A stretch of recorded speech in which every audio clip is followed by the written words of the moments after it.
away better this time. Here we go. Watch Pietri see if he gets away. Noyes again with a great start. Morales is slightly better start, but still bogged down. You can see Noyes and Marin have gone past. So Noyes with the advantage once again. Morales must be scratching his head, wondering what to do. Somebody steaming up the inside and somehow managed to get it slowed down and not run into anybody on the A down at the first corner and losing a lot of ground. At least he's back on, making best use there of the fast run off here. That brought him out. And Morales really closing on Noyes there. The gap was almost 4/10 when they crossed the line. It looks visibly smaller now.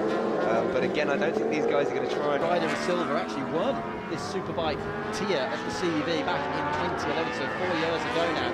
Quite right, they were concentrating on the battle at the front of the race here between Noyes and Morales, but all sorts going on behind. Really good battle actually at the head of the privateers field between Iki Kupanainen and Ole Bjorn Plassen and Pierre Texier. They're in 8th, 9th and 10th respectively at the moment with only two Texier now 1.9 behind. That just shows how clever these two are. They're right with each other, but they've pulled a further 4/10 ahead of third place on that lap. They've just upped their pace ever so slightly. 1:45, both fastest laps of both those riders on their last lap. So Van Silver on the BMW, and Rivas just behind him, the number 7, also on a BMW, just to confuse you further. And equal power plants, equal obviously machines. It's going to be an interesting battle between these two.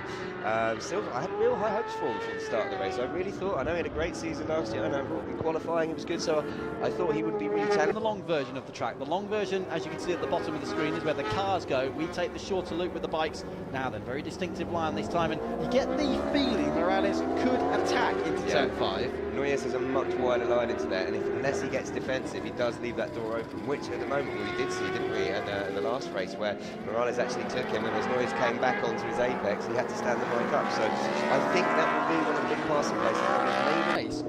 He might just wait till the death. This, in the meantime, is Robertino Pietri, who's 2.8 seconds further back.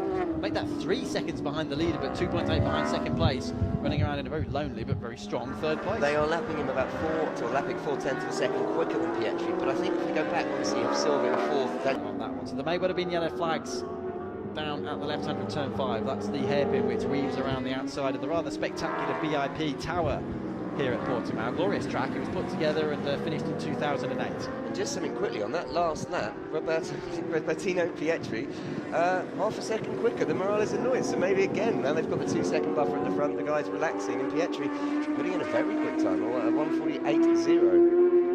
From a neutral point of view, wouldn't it be fantastic if he actually caught them at the front? I know it's a long shot, and the like Marin, who, let's not forget, started on the front row of the grid on the number 89 Kawasaki. Yeah, he's definitely got sucked back into this battle, which you didn't kind of expect from him. But you know, these guys, it's interesting because when they are going at it like this, you said it's very, very hard to get past riders. When there's a big group, it's hard to put in quick lap times.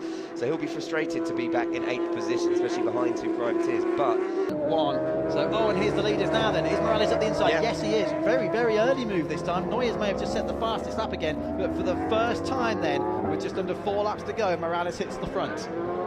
Be interesting to see what he tries to do here. I'm guessing he's going to try and pull the pin. Incident earlier on today, but these two are still very close, and there's still 2 laps to go, and the next comes through to start the penultimate lap, as Luke's just been saying, bottom of the screen. There's the lap times last time round. You saw Morales put in a stunning 47.3. Late to the end. Morales has not been able to pull away. And here comes Noyes. Look at the power of the Kawasaki down the straight. That's and there is contact. Yes, for the first time today. Look, hand up.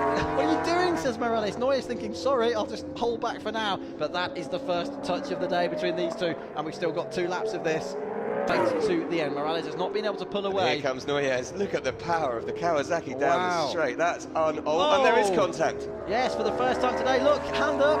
What are you doing, says Morales. Noyes thinking, sorry, I'll just hold back for now. But that is the first touch of the day between these two, and we've still got 2 laps of this.